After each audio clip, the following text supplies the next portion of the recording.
L-isem tal-Missier u tal-Iben u tal-Ispiritu Santu. Amen. Il-grazzja ta' Sidna Ġesu Kristu l-imħabba talla u l-għaqda fl-Ispiritu Santu dawn ikunu ma'kom il-koll. Qabel xejn l-għodwa tajba lil kulħadd lilkom miġburin hawn f'dan is-santwarju kif ukoll dawk li qegħdin isegwuna bil-mezzi tal-komunikazzjoni soċjali. Insellmilkom u nagħmlu l-intenzjonijiet tagħna biex nitolbu. L-intenzjoni tiegħi se tkun għar-Roħ Ġorġa Żammit. Ħuti biex inkunu denji jkun jixirqilna, jkun jistħoqilna, jiena u intom. Inġeddu hawnhekk fuq l-artal is-sakrifiċċju tal-Kalvarju mhix ċajka, mhix ċajka. Il-fidi li tkun kollox, il-fidi. Biex nerġgħu nġeddu dan l-att ta' mħabba ta' Ġesu lejna, ejjew nitolbuh jgħinna, jaħfrilna u ħenna għalina.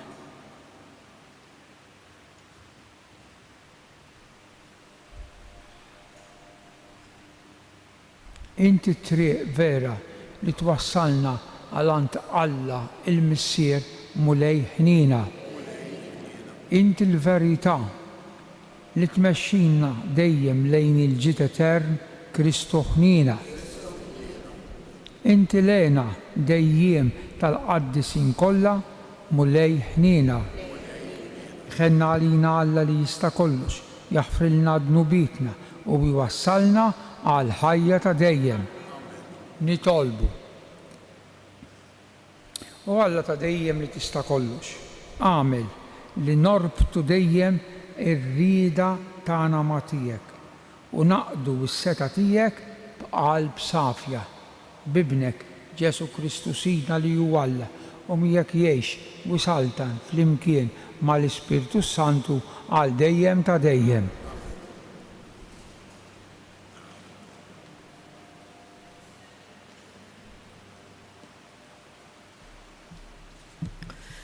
Qari mill-Littra ta' San Pawlu Apostolu lir-Rumani. Eżis, tħallux mela li jidnub isaltan fuq dan il-ġisem tagħkom li jmut u toqgħodu għal ġibdiet tiegħu.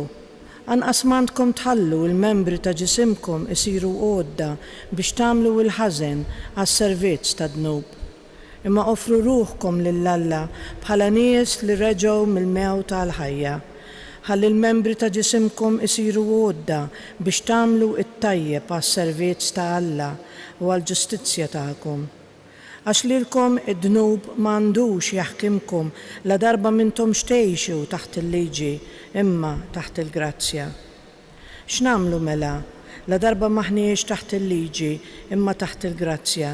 Allura għandna nidimbu? Ma jkun qatt.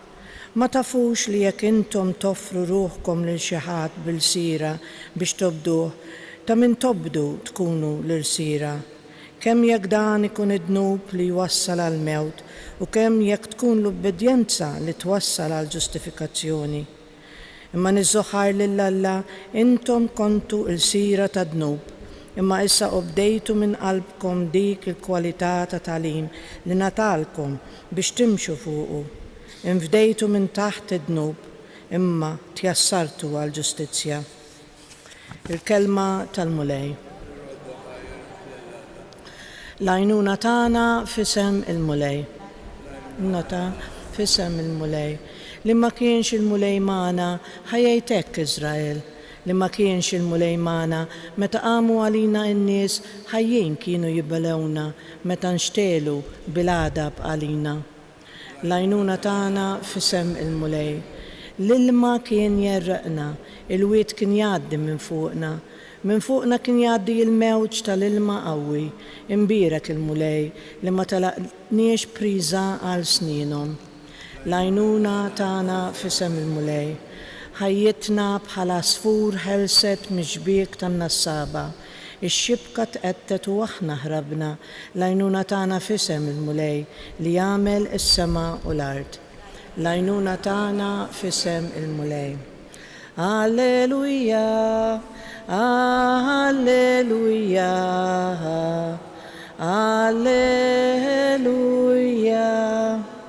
Isru mela u kunu lesti għax qatt ma tistgħu tobsru s-sija li fiha jiġi bejn il-bniedem. Alleluja.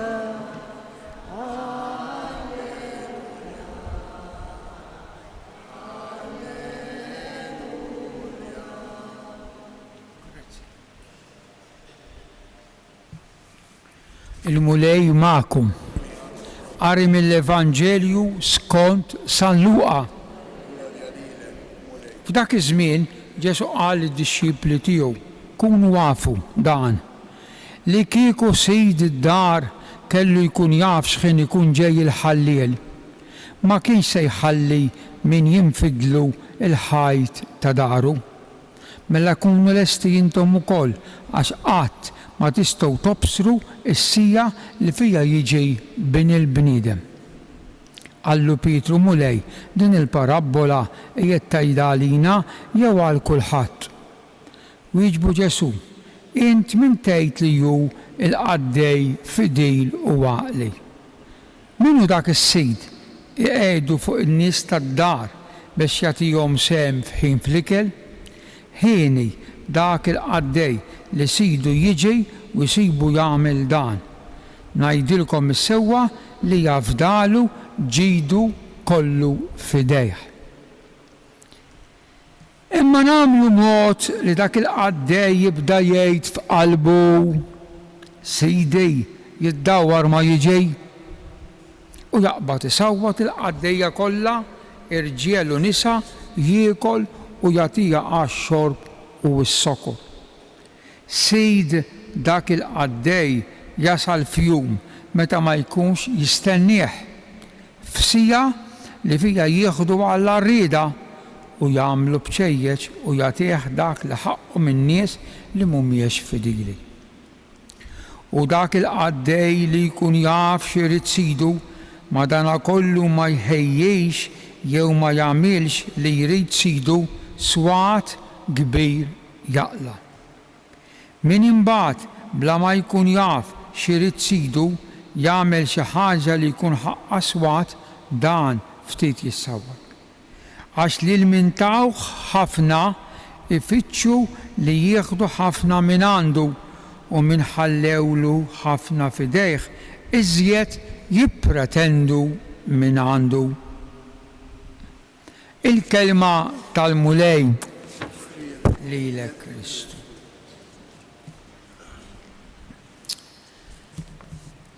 Bħalissa f'dawn il-ġranet ta' matul il-ġimgħa qegħdin naqraw siltiet minn waħda mill-littri ta' San Pawl, forsi l-iktar ittra tqila, littra lin-nies ta' Ruma, ir-Rumani. San Pawl kien jaf minnu xemm Ruma li hemm minn li hemm nies bravi u għorrief. U allura kiteb tagħlim li ħafna San Pawl lil dawn in-nies ta' Ruma. Illum is-silta tal-lum San Pawl qed jargumenta magħhom, qed jiktiblu lilhom u lilna ma ninsewx li dawn huma kitbiet tal-Ispirtu Santu qegħdin fil-Bibbja, ma ninsewx dan. Għalhekk naqraw minnhom fil-Qudiesa, fil-liturġija tal-Knisja ma jinqarax l-ebda qari ieħor xejn jekk mhux mill-Bibbja, mill-Iskrittura mqazza, għax dak huwa l-ktieb spirat. Ara kemm hawn qaddisin li kitbu tagħlim sabiħ u jgħod, imma waqt il-liturġija il-Knisja tippreżentalna biss siltiet mill-Bibbja, mill-Iskrittura, xejn iktar, għax dawk huma l-kotba spirati. Issa San Pawl li kiteb ir-Rumani u kiteb lilna kif qegħdin ngħidu hija ittra spirata, illum jargumenta. Qed jgħallem bejn id-differenza bejn il-bniedem li kien jgħix qabel Ġesu, qabel ma akkwista l-fidwa, u l-bnedmin aħna li grazzi għal mewt ta' Ġesu għandna l-fidwa. San Pawl jgħidilhom hekk, jgħidilhom dawk ta' qabel Ġesu kienu mmexxijin mill-liġi, il-kmandamenti, l-10 kmandamenti li dawk jgħoddu għal bnedmin kollha tad-dinja. Nisrani u m'intix nisrani, ħadd m'għandu jisraq, ħadd. Dak mhux argument, ħadd m'għandu jisraq. Jew idawwar l-affarijiet kif jaqbel lilu biex iħaxxen butu, ħadd. Ħadd m'għandu jsemmi isem ta' Alla l-batal fil-batal ma tistax.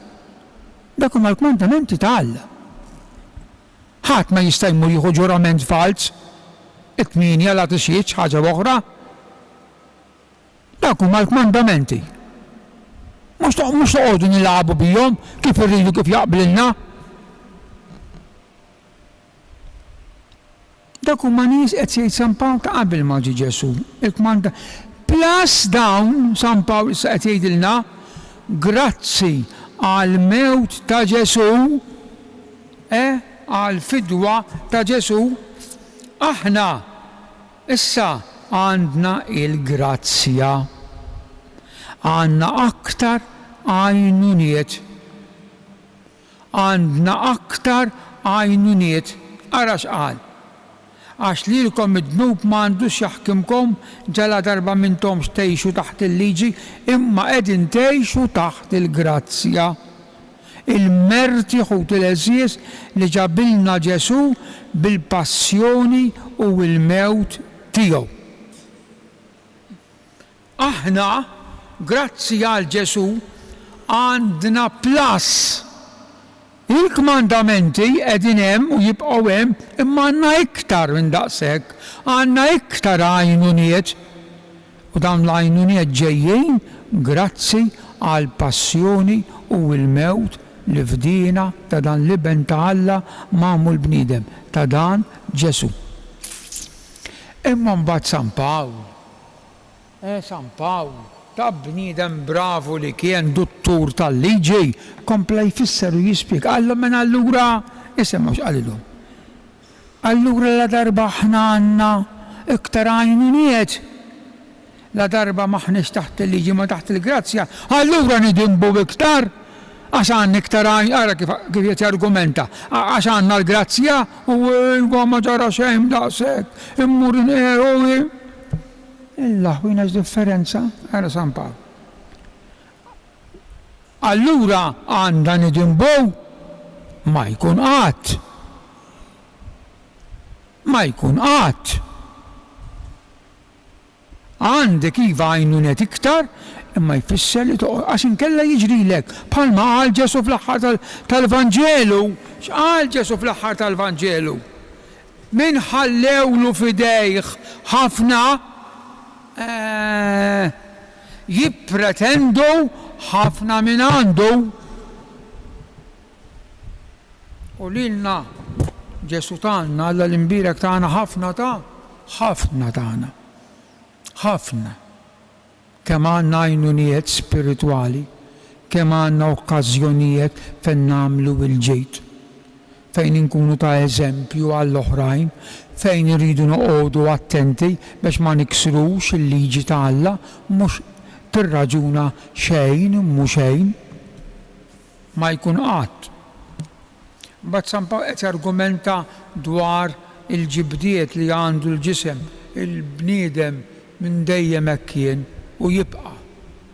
Ma tafux li jekk intom toffru irwieħkom issir il-sejr u din ħut il-eżiz dinja open eye taf. Wieħed isir il-sejr tad-dnub u kompli San Pawl u jekk issir il-sir tad-dnub iwassal għal-mewt. Milli ma mewt qed jitkellem, mhux mill-mewt tal-ġisem, ma mill-mewt tar-ruħ. Imbagħad jaqleb l-argument u ara xi komplijiet. U jekk tkunu tgħixu taħt l-obbedjenza, ara kemm hu bravo San Pawl. Din l-obbedjenza tagħkom għall-kmandamenti u għall-grazzja ta' Ġesu, din l-obbedjenza tagħkom twassal, fejn twassalkom? Ta' qabel twassal għal-mewt, ma tobdix il-liġi, twassal, din fejn twassal? Għal-ġustifikazzjoni, qed naqra ta' għal-ġustifikazzjoni, x'jiġifieri ġustifikazzjoni? Għal-qdusija, tkun għaddejs, sa minn din id-dinja stess. Ekku x'tagħlim profond ta' San Pawl b'din is-silta lir-Rumani. Ma naħuti l-eżis ma naqtgħux qalbna. Ta' għandna l-għajnuniet, għandna s-sagramenti, għandna l-grazzi, għalhekk tajjeb ħafna li wieħed meta jistgħu jagħmel ftit tal-isforz fuq innifsu għandu jiġi fil-Knisja jisma' qudiesa biex jisma' l-kelma tal-Alla u jersa' għad qarbejn ħalli jkollu bil-grazzja u jkun jiflaħ jikkumbatti quddiem it-tentazzjonijiet tal-ħajja li ħadd ma meħlus minnhom ħadd. U jekk nagħmlu hekk, San Pawl jgħidilna din il-kwalità ta' ħajja twassal għal ġustifikazzjoni, għal qdusija. Nawgura il-kulħadd li verament naslu sa dan l-istat hekk qaddis ta' ġustifikazzjoni.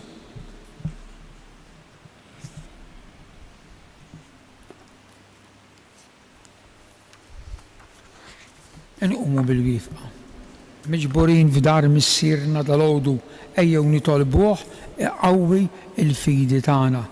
San Pietru ġefdat bir-responsabilità li jira il-merħla. Meta tliet darbet qallu ira l-ħrief ira jinnaċ. Issa nitolbu għas-suċċessur ta' San Pietru li huwa l-Papa Franġisku biex ikun sinjal ta' għaqda fost l-insara. Nitolbu. Il-bniedem ta' spiss jagħmel lilu nnifsu skjaf ta' idoli foloz, il-flus. Sabiex l-umanità terġa' lejn Alla, għamilna ħielsa, nitolbu. Mulej, żejjen lil kull wieħed u waħda minna b'ħafna doni u grazzi sabiex is-servizz tagħna ikun dejjem ta' għajnuna għall-proxmu, nitolbu. Nitolbu għall-erwieħ tal-purgatorju li qegħdin jistennew it-talb tagħna biex tagħtihom il-mistrieħ ta' dejjem, nitolbu. U Alla missier li jafdajt fidejn il-Knisja is-sagramenti tal-fidwa u tal-grazzja. Għamel li aħna inħadmuhom bi Kristu Sidna.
Jitolbu ħuti biex is-sagrifiċċju tiegħi u tagħkom ikun jogħġob l-Alla il-missier li jista' kollox.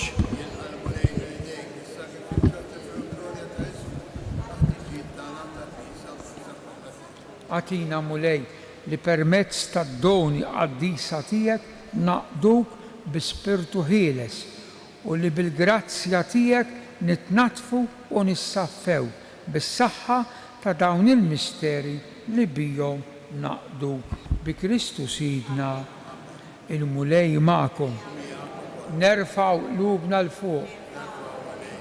Nidżuħħaj il-mulej Alla tagħna. Sewwa u xieraq ta' sew mulej missier qaddis Alla ta' dejjem li tista' kollox, tajjeb u taġi tas-salvazzjoni tagħna li dejjem u kullimkien inroddulek ħajr bi Kristu Sidna. Int ħlaqt id-dinja kull ma fija, qassamt il-jiem u żminijiet, sawwart il-bniedem skont ix-xbija tiegħek u qedtu fuq l-ġubijiet tal-ħolqien biex fismek jaħkem fuq il-ħlejjaq kollha u ifaħru bla għeda. Għalhekk flimkien mal-anġli aħna wkoll infaħru u b'ferħ kbir intennulek Qaddis.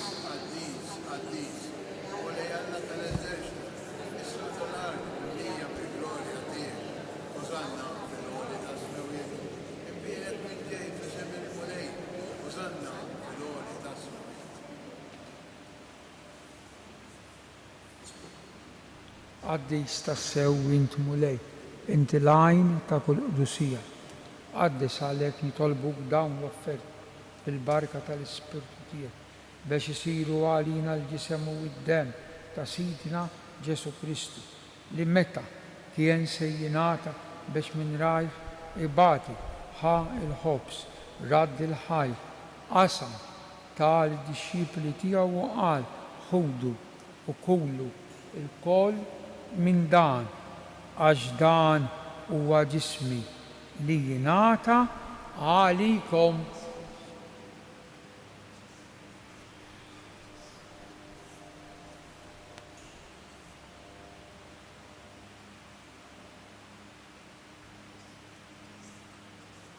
Hekk ukoll wara li tlaħħa l-kalċi reġa' radd il-ħajt tal-dixxipli tiegħu u qal ħudu wixorbu minnu il-koll, għax dan huwa l-kalċi ta' demmi tal-patt il-ġdid li jibqa' l dejjem. Id-demm li jixxerret għalikom u għall-bnedmin kollha għal maħfra tad-dnubiet.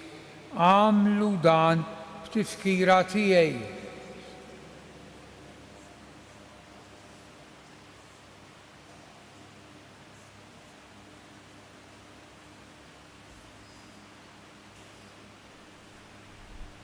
Dan hu il-misteru tal-fidi inħabbru.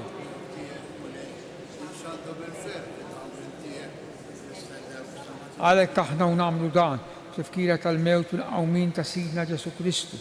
Nofrulek mulej il-ħobs tal-ħajja u l-kalċi tas-salvazzjoni u nroddulek ħajra xogħbok tilqana hawn quddiemek biex naqduk u miċ-ċokon tagħna nitolbu li l-Ispirtu Santu jaqgħadna f'ġisem wieħed lilna nieħdu sehem il-ġisem u d-dem ta' Kristu.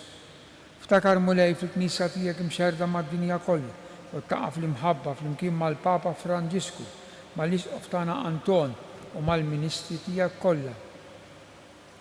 Ftakar ukoll fħutna li raqtu bit-tama tal-qawmien fil-qaddejja tiegħek Ġorġa Żammit. Daħħal lilhom u l-erwieħ fid-dawl tas-sebħ tiegħek. Ħen għalina l-koll nitolbuk, għati lilna wkoll il-wirt tal-ħajja ta' dejjem flimkien mal-Verġni Mqazzom Alla Marija, ir-raġel tagħha San Giuseppe, l-Apostli San George Preka u l-qaddisin kollha li jgħixu fil-ħbiberija tiegħek sa mill-bidu tad-dinja. Għamel li magħhom infaħruk u nsebħuk b'Ġesu Kristu ibnek. Bi Kristu, ma' Kristu u fi Kristu jingħata lilek Alla Missier li tista' kollox flimkien mal-Ispirtu Santu kull ġieħ u glorja għal dejjem ta' dejjem. Amen. Ejjew inkomplu nitolbu kif għallimna u ridna nagħmlu liben ta' Alla għas-salvazzjoni tagħna missierna.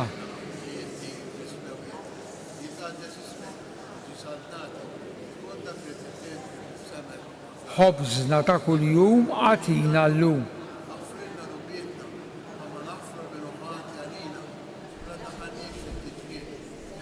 Aħlisna nitolbuk mulej minn kull deni, għatina fit-tiba u ħnina tiegħek il-paċi fi żmienna biex inkunu ħielsa mid-dnub u mħarsa mill-inkwiet. Aħna nistennew u nittamaw il-għena u l-miġja tas-Salvatur tagħna Ġesu Kristu.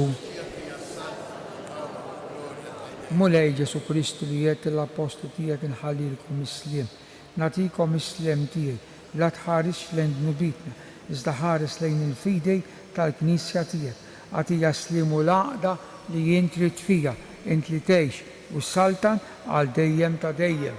Il-paċi tal-mulejt u dejjem magħkom. Għatu il-paċi lil xulxin, paċi magħkom. Ħaruf tal-Alla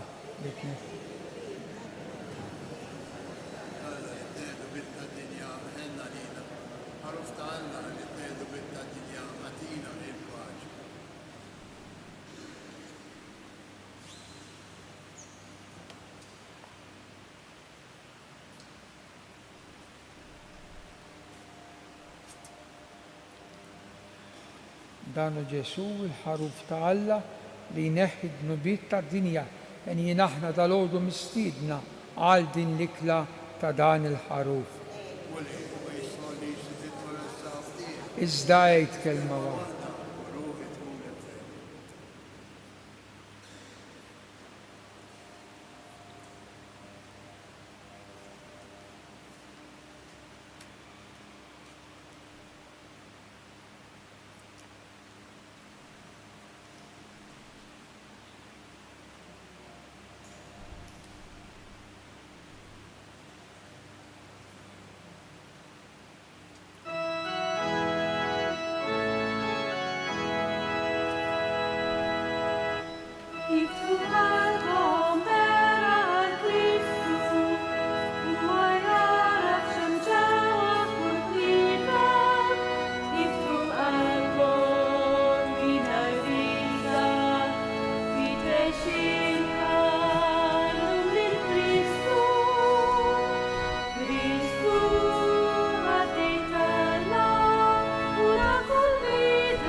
Gloria lill-Missier u lill-Iben u lill-Ispiritu Santu. Grazzi, Sinjur Alla, u aħfirli. Nitolbu. Għamel mulej li bissem li nieħdu fis-sagramenti jimqazza nimxu l-qudiem fit-triq it-tajba. Hekk li ndew sewwa bil-ġid tal-art u nikbru fil-erf bil-ġid tas-sema bi Kristu Sidna. il-mulej ma'kom. Iberikkom Alla li jista' kollox il-Missier u l-Iben u l-Ispirtu s-Santu. Amen. Morru fil-paċi ta' Kristu. Il-ġurnata tajba l-kulħadd.